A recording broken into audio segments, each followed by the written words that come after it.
Okay, hello everybody. First, I'm very pleased to be able to welcome those of you who just joined our BA and Product Management That Days conference and its product management stream.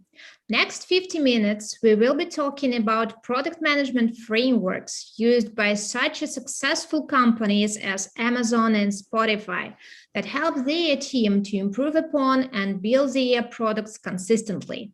I remind you that you can write your questions in Q&A session on the right of your screen, and we'll discuss it at the end of the session. You also can rate these questions in order to be answered quicker. And I'm happy to introduce you our speaker. She is not only the business analyst with extensive experience, but also passionate traveler and the person who been even able to find the time to bake in. So, Mariya Nikolova. By the way, Mariya, what is your favorite dessert? It's tiramisu, I guess, but I love all kinds of desserts, to be honest. I also love this one. Thank you. Let's start. Okay. Hello. Welcome to this conference and this talk in particular. So today we are going to talk about product management frameworks used by billion-dollar companies. I've been inspired by several top successful companies and the frameworks they've been using, and it's a pleasure for me to share those with you today. So during this presentation, you may see some unusual images along, but I've done this in order to keep you focused and eventually to make you smile. So let's dive in. First, a couple of words about me. My name is Mariya Nikolova, as Dara mentioned, and I'm a senior business analyst in EPAM since December 2012. I have around 8 years of business analysis experience in several different IT service companies, and I have worked on many different projects, both startups and big enterprise clients in various business domains, such as online education, healthcare, and pharmaceutical industry. And currently, I live and work in the endless world of insurance and group benefits. And that's enough about me, I guess. So let's dive into today's topic. So, do you know what's that on the left side on the screen? That is called the Golden Raspberry Awards, also known as Razzie Award. And this is actually a parody award show honoring the worst of cinematic underachievements. And I have no doubt that you all know what's that on the right side of the screen, and that's an Oscar. That, on the other hand, is an award for artistic and technical merit in the film industry. So the same goes for products in the product industry. There are bad products deserving a Razzie Award, and there are good ones, top products deserving an Oscar. Brian Lowley, the CEO and founder of the 280 Group, says that we should only move forward with creating a product that will be above the bar. So, have you ever wondered what is that thing that makes us that makes a product a bad one and a good one? What is that is above the bar, actually? Many of today's most successful companies like Amazon and Spotify have reputations for consistently delivering great products, and that doesn't happen by accident. Those companies often have clear frameworks for how they manage and build their products along the years. So I have researched the frameworks from 5 companies, and I want to share them with you today. So the first company we're going to speak about is Spotify. So I suppose everybody knows, but still Spotify is a Swedish audio streaming and media services provider company. And it's also one of the world's largest music streaming service providers with over 356 million monthly active users. So how they do that, actually, what uh, product framework they use, it's called experimentation. So how they do that, they test and measure in order to deliver an exceptional experience to their customers. So along with that, they possess a unique work organizational structure that we are going to talk about in a minute. Mm. So Spotify is known across the globe for that organizational structure. And we all know how important is that. And I'm giving you an example with a screenshot of a favorite movie of mine, The Wolf of Wall Street, just to illustrate the vibe of a highly motivational working environment. So to return back to Spotify, the organizational structure they possess gives way to Spotify's experimental approach of iterating and delivering a great product experience. Their focus is not only to deliver a great product, but to do it at minimal risk. So let's take a closer look at that structure. So the people within the company are divided into several different groups, starting with a tribe. So a tribe is a squad of, I'm sorry, starting with a squad. So a squad is very similar to a Scrum team, and it's composed of 6 to 12 people and designed to feel like a mini startup. The people sit together, they have all the skills and tools needed to design, develop, test, and release to production. The next group is called a tribe, and that is a collection of squads that work in related areas such as the music player or backend infrastructure. And the tribe can be seen as an incubator for the squad mini startups and have a fair degree of freedom and autonomy. Next in their structure is the so-called chapter, and that is a small family of people having similar skills and working within the same general competency area within the same tribe. So each chapter meets regularly to discuss their area of expertise and their specific challenges. And last but not least, there is the group called Guild, and it's more organic and wide-reaching community of interest, a group of people that want to share knowledge, tools, code, and practices. They are the work-related guilds like the Java guild, C++, or Android, or whatever, whichever technology is used. But also there are hobby-related guilds like, for example, a photography guild. So along with that unique organizational structure, they follow the so-called four-step experimentation model. And it is composed of 4 stages. So the first one is Think It. And that is actually the discovery phase. So teams research ideas, validate customer problems, and experiment with concepts. And this is a very high risk stage, meaning that if they release something without this vetting, the probability of unhappy customers could be very high. So next phase is called Build It. And during this stage, teams develop their MVP, minimum viable product. They test this MVP on a small subset of users in order to capture their feedback.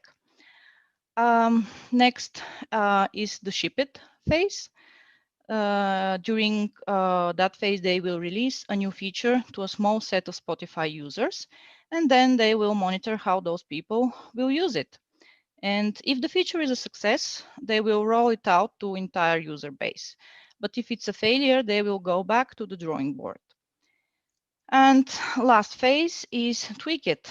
During this phase, actually, it is the longest stage of the whole cycle, and teams spent a lot of time evaluating the data and making tweaks and adjustments to the product or the feature that was released.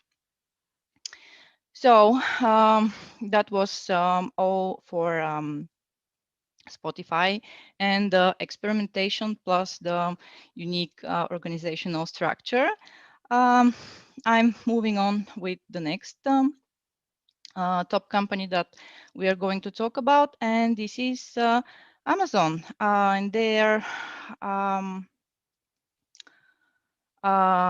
their framework working backwards. So Amazon, this time I'm sure you all know this company, but still it's an American multinational technology company with focuses on e-commerce, cloud computing, digital streaming, and artificial intelligence. And it's actually one of the big 5 companies in the US information technology industry, such as Google, Apple, Microsoft, and Facebook. So um, their approach, so what they do, they approach product management by working backwards, and they start any new product by explaining precisely what they hope customers and the media will say when they get their hands on it. This here, this is Ian Mcallister, a former director at Amazon. So what he says is that we try to work backwards from the customer rather than starting with an idea for a product and trying to boat customers onto it. What does that mean? Amazon doesn't start by outlining a new product's intended features or capabilities. They focus on the customer reaction they're hoping to elicit. When a product manager has an idea for a new product or a product feature, they write an internal press release that announces the finished product. And at this stage, no one may have done any development on the idea. So the process consists of 3 steps, actually. And the first step is called the internal press release preparation. So the press release focuses on a customer problem and how the current solution doesn't solve that problem. And from there, they explain how the proposed new product will blow away any existing solutions. The second phase is called iteration of the press release. So these press releases aren't just a rough draft of an idea. Product managers have to iterate on them until they clearly explain how the product will help a customer. So that's the iteration phase. The general rule is that if the press release is hard to write or difficult to explain, the finished product likely would not succeed. And Amazon wants all of its product easy to understand and quite simple to use. So they iterate on that. And last phase is called implementation. So once the leadership team approves a press release, the product team uses it as a roadmap for the real development process. Just a fun fact, not to be worried about the iteration phase. Andy Jassy, Amazon's head of AWS, has gone through 31 drafts of a press release before presenting it to anyone. So it happens often, and this is actually a part of the working process. Now, let's quickly go through the structure of an internal press release. So first of all, it should be simple, no more than page and a half long in total. And of course, this is not a technical or a business specification. So it consists of a couple of paragraphs, and I will briefly explain the content of each one of them. So we start with a heading. So in the heading, we name the product in a way that the reader will understand. Then we go to the subheading, where we describe who the market for the product is and what benefit will they get. Next is the summary paragraph, where we give a summary of the product and the benefit. And we should always assume that the reader will not read anything else down the page. So we should make sure that this paragraph is good. Then we move to the paragraph related to the problem. So we describe the problem that our product solves. Then we go to the solution paragraph in which we describe how the product elegantly solves that problem. Then there is a paragraph quote from you in which there should be incorporated a quote from a spokesperson within the company. And then we move to the how to get started paragraph. So in this paragraph, we should describe how easy it is to get started with this particular product or new feature. Then we should include a customer quote paragraph in which we should provide a quote from a hypothetical customer at this point that describes how they experienced the benefit of the product and how it solved their particular problem. And we come to the final paragraph, which is closing and call to action. So in this one, we wrap it up and give pointers where the reader should go next. So that was Amazon and their internal press release process. Next company I am going to talk about is called Typeform. So Typeform is a Spanish online service company that specializes in online form building and online surveys. Its main software creates dynamic forms based on user needs, and it has been used by Apple, Airbnb, Uber, and a lot of other big companies.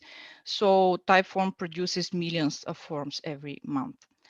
So what they use as a product development framework is called two-part product management framework. And apart from that, they have a very particular approach to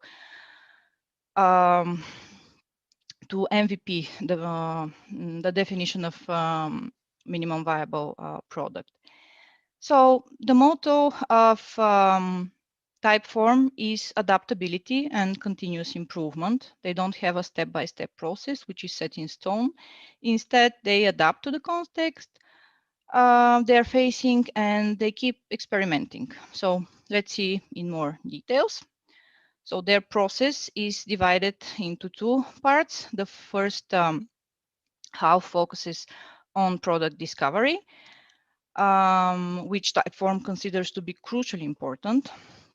And the second half of their framework focuses on a product delivery. Discovery consists of identifying the problems and brainstorming some solutions in order to resolve them.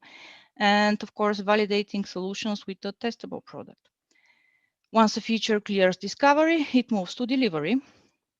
The second phase, which is made up of three more steps, definition of scope, execution, and measurement and iteration. Why it is done in this way?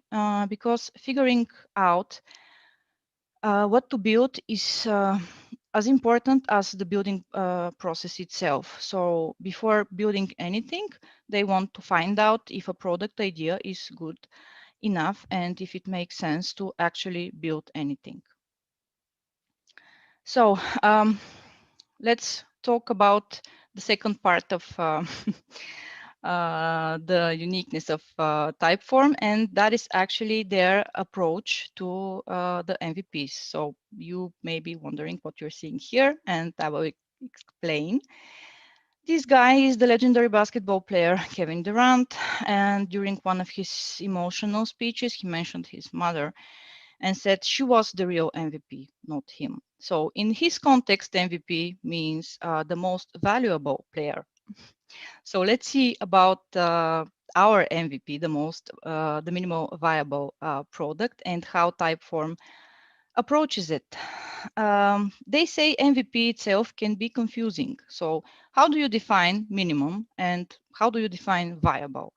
When you are done and when you move on to a different problem, it's unclear, pretty unclear. So they break the MVP into three parts: earliest testable product, earliest usable product, and earliest lovable product. So I will briefly explain what's the difference between the three of them.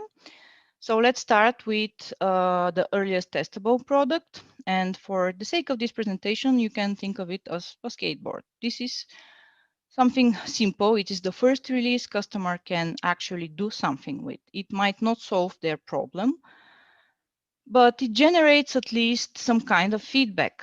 And learning is the main purpose of this very first release. So the testable product is the fastest way to get data on an idea.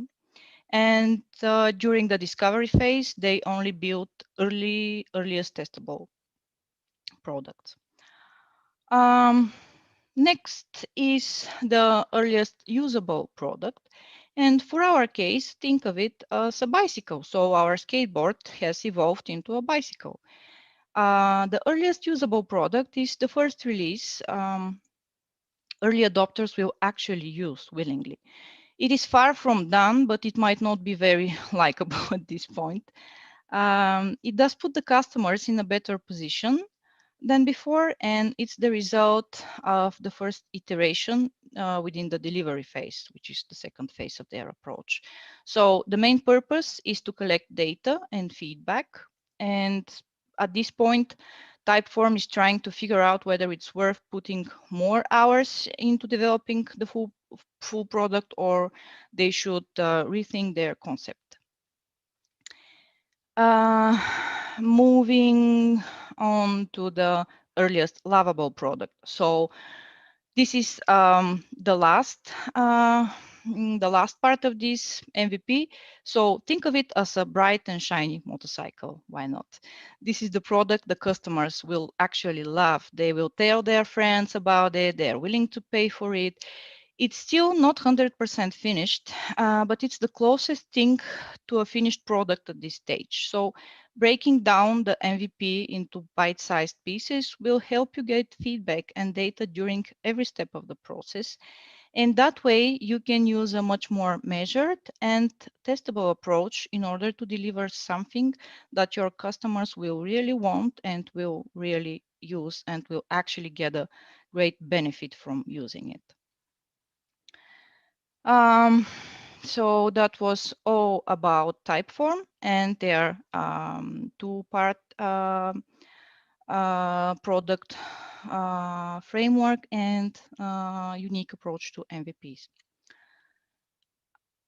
Next company I want to talk about is called GoGoX. Maybe some of you will know it as GoGoVan. So previously it was called GoGoVan, but after that they rebranded to GoGoX. So this is an on-demand ride-sharing service based in Asia, which focuses on transportation of freight and goods in urban areas. So it operates in 5 countries in Asia, including Hong Kong, Singapore, China, Taiwan, South Korea, and also India. So their current approach to product management is called customer obsession, and it comes it derives from the fact that they want to find their customers' problem. So they structure their product teams into several different business objectives, and each team works on a single objective, which allows employees on each team to get a deep understanding of their goals and to focus more precisely. So they structure their product discovery process based on 3 pillars: user interviews, sales interviews, and usage data. Product managers spend a lot of time talking to users and listening into sales calls. Their goal is to get the most in-depth understanding of their users as possible. They also mine usage data to see where inefficiencies exist. They use all this information to develop the best solution to address each problem area. And I suppose up until now you have noticed I love quotes from inspiring people. So Brian Crofts, Chief Product Officer at Pendle, says, to build delightful products, focus on your customer's problem, not the solution. So what they do at GoGoX, once they have identified problems and potential solutions, they prioritize which features will have the highest impact on their users. Before they start building anything, GoGoX put themselves back into the customer's shoes one more time, and they review their potential solutions to try and understand if it's the simplest solution possible. So not only should be the best solution, but it should be the simplest one as well. And actually, the last company I wanted to talk about today is called Shopify, and their product growth framework. So Shopify is a Canadian multinational e-commerce company, and they actually use multiple frameworks and different structures across many of their teams. But the most interesting one, I believe, is the product growth framework. And its goal is to grow the adoption of a product, not just to build it. And their general manager, Sylvia Ng, actually developed this particular framework. And let's see what it consists of. So first of all, if we have to create a definition for growth, what is growth? If you ask different people in the industry, you probably get a lot of different answers. Product people will say it's a product function. Marketing people will say it's a market function. Some other people will even answer that it's a completely independent function. But at Shopify, they believe that the growth is more of a mindset in general. It's about learning and experimentation and iteration, also about failing fast or preferring done over perfect, or looking at the full funnel and also being data infused into the day-to-day decision-making work. So it's some kind of a mixture of all of those getting together. And the product growth framework has consists of 8 steps in particular, and I will explain them right away. So the first step is about staging your company. So first thing you need to do is to understand the stage of your company and your product. Whether you're trying to launch your first MVP, or you're trying to get a product or a market fit, or trying to get a channel fit, or maybe you're trying to scale beyond that. Whatever it is, you just need to define it. And a lot of companies dive into product growth without identifying their stage, and this step is crucial. Second step is to know your strategic goal. So this is another thing that you have to define ahead of time, and ask yourself some questions like, what's your goal for your product? Are you going after profitability, or are you chasing new users, or there is something else? If you articulate this ahead of time, it will help you identify what your product needs to do to drive growth. The third step is actually modeling the funnel. So you should during this stage you should map out the user journey. So what is the process that users will take to start using the product? You should segment as much as you can. For example, new users versus existing users. You should define different lines of business, etc. And there are questions that this model will help you answer. And modeling your funnel will also help you understand what areas you need to improve in order to really grow your product at the end of the day. So step number 4 is to define your North Star metric. It will actually help you understand whether you're headed into the right direction. Your North Star measures progress immediately or at least incrementally. And your data from the previous step should help you here. Hopefully, whatever you pick is highly correlated with your long-term customer retention. Moving on to step number 5, which is creating a prioritization grid. So you should try to get input from everyone working on this project about what features they think will create the most significant impact for your users. And everyone on your team is going to have different ideas and different opinions about prioritization, which is why it's essential to collect data from multiple people. So what you want to do is actually to set your goals and opportunities, and you can put them into this kind of prioritization grid, just a skeleton. You can place them there and start prioritizing. So for each row of the grid, you will have a different opportunity depending on your organization or company. And then in the columns, you rate each opportunity in terms of cost or time to market or required resources or anything else that is whatever criteria your team actually thinks it's important, and then you can prioritize based on these opportunities and different criteria that you have defined. Step number 6 focuses on setting the targets. So take the top few opportunities from the previous prioritization grid that you want to address in the near term and set yourself some targets. Targets are important for you to track progress, but more importantly, they will help you motivate your team and allow you to get a sense of what your team is capable of.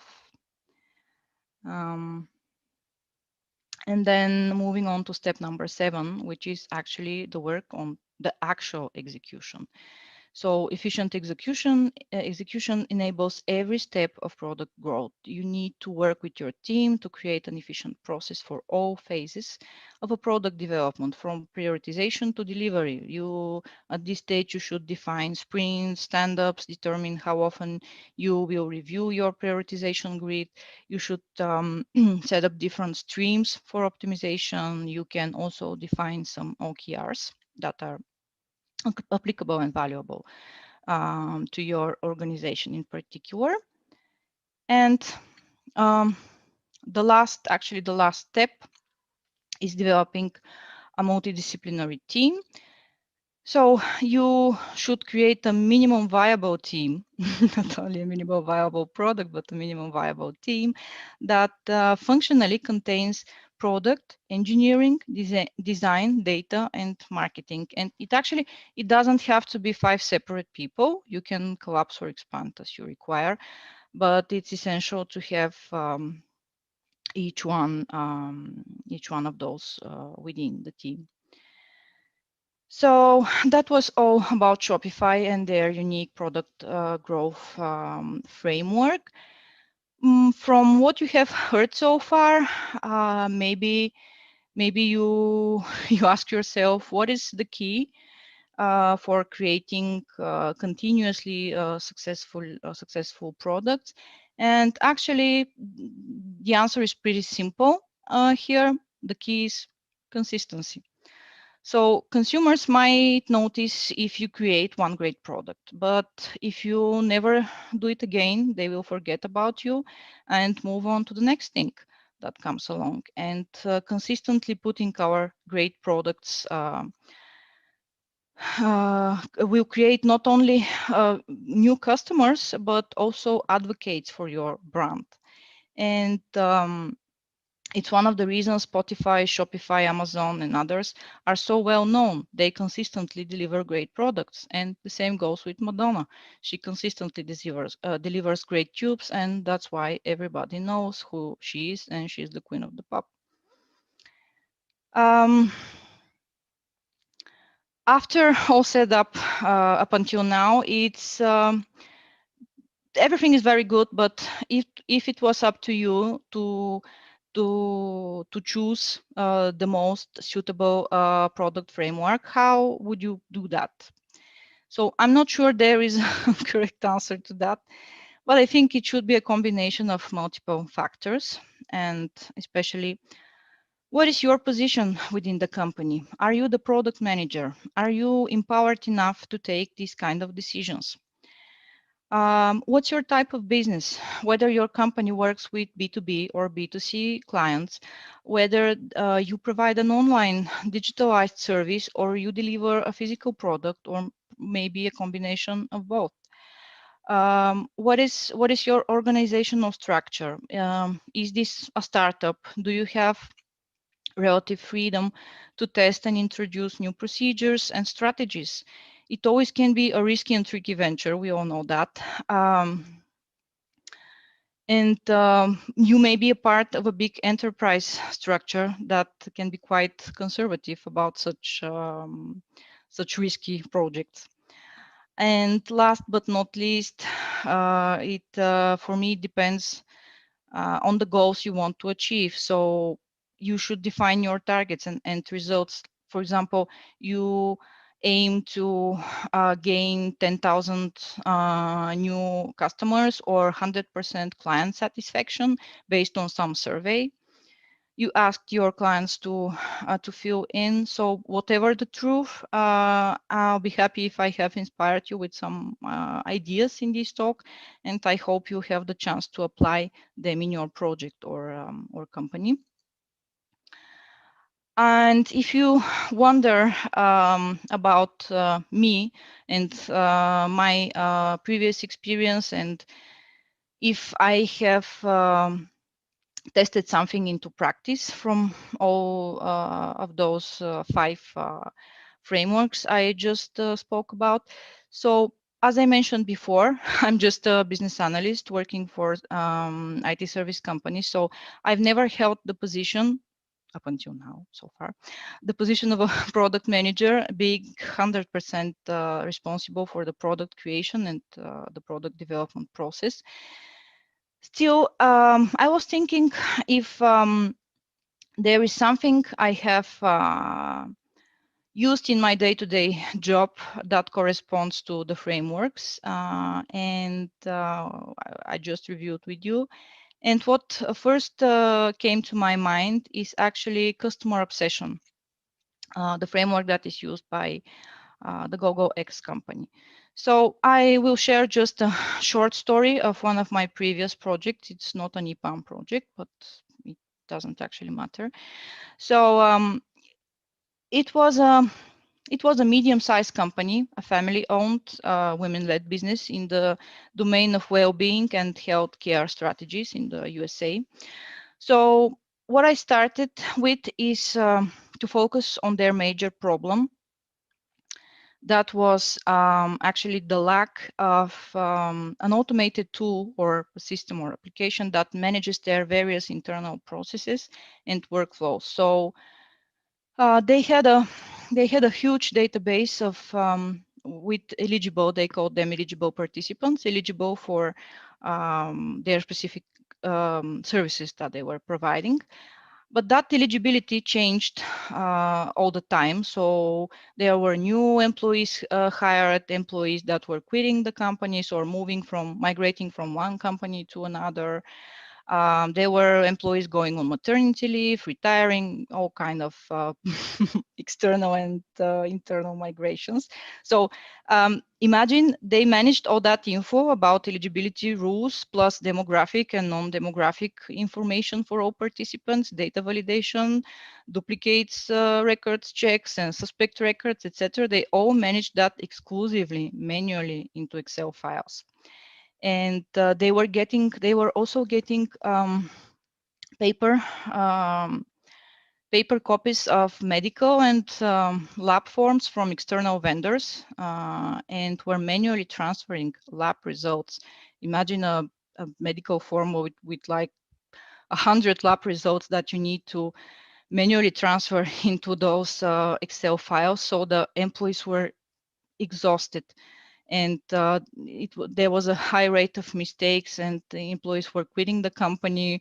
They were very disappointed. The management was disappointed. So what we did, we focused on that huge problem. In my opinion, we helped. When I'm saying we, I mean the whole team with architect and project manager and me as a business analyst. So we held a lot of interviews with the employees of the company, and a lot of interviews with their external vendors, like the different doctors that were working with them, and also labs, in order to identify what is the flow, if what is the needed flow of information, and where the gaps lie. And we in the end, we came up with a really delightful solution, a very simple application to use that managed automatically all of those processes I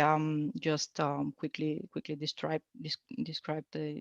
You you don't need any more details around that, because they were really um, complicated validation rules, and also compliances that needed to be met. So yeah, for me, I believe in practice I have used the customer obsession product framework, and I can say, for me, for this particular project, it worked, and it worked very well. The customers were extremely happy, and the project is still ongoing, and they are completing with new features the original application that we delivered.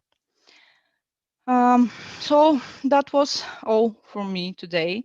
I hope you enjoyed this talk, and it was a pleasant and relaxing time for you. So thank you for being here, and if you have any questions or comment, I'm happy to answer. Thank you a lot, Mariya, for so fascinating presentation. There are lots of tips interesting that were here, and we have some questions in our Q&A session. First question, I think it was during you described the first approach. Yep. What is the main purpose of chapters? Well, the chapters actually it's not only about the thing is, it's not only about the chapters or the guilds or the squads or whatever, or the tribes.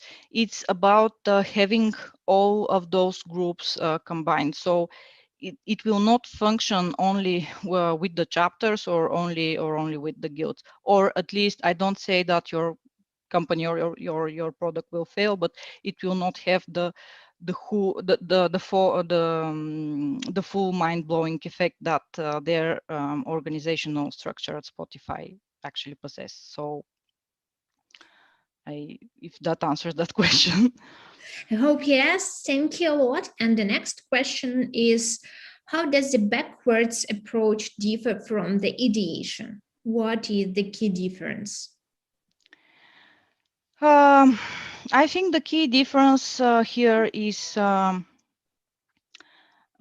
fact that we are really imagining something, a product or a feature, as completely developed and done, and it's like this internal press release is actually a real press release of the whole real project, and we are thrilled with all of the customers' delightful feedback, and it's that kind of a mindset that is the key difference for me. Not only just having some ideas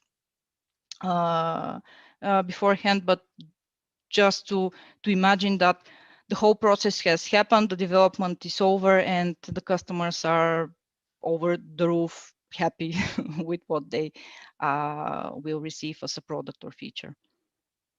Thank you. The next one is, which is the best product management framework used by yourself, and what are the features based on which you would refer that as that to us? I think I already answered to that question in one of the last slides. And yeah, for me, I have not tested all of them, of course, because it's, as I mentioned, it's not up to me to choose and to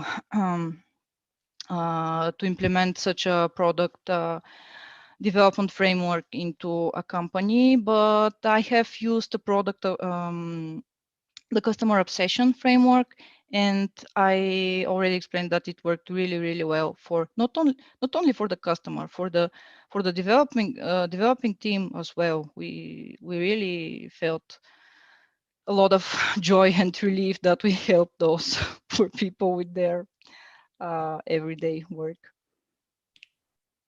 Thank you. It's interesting how Amazon validates technical feasibility of a solution they are going to implement after it was announced as something that is already developed. I'm sorry, can you repeat the first part? It's interesting how Amazon validates technical feasibility of a solution they are going to implement. Well, that's why probably there is the second phase that is called the iteration phase, during which they iterate on that internal press release until they make it 100% plausible, not only in terms of business value to the customer and solving some problems, but probably answering to some technical requirements.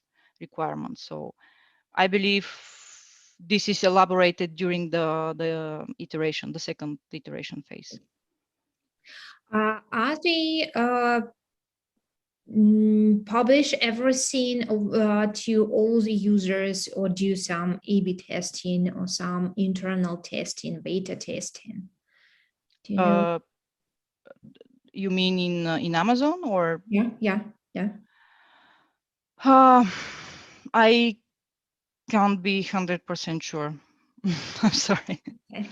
But I will dig into that for sure. Thank you a lot. It was really interesting experience when business analysts uses such a huge amount of product frameworks. It was really interesting. Thank you, Mariya, once again. Welcome. And now, our dear audience, you'll have time for lunch, for work, or relax, whenever you choose. And there is a break till 4 p.m. Minsk time, and then we will see you on our next sessions. Keep tuned, have a good day, and thank you once again, Marina, for great presentation. Bye. Thank you. Bye.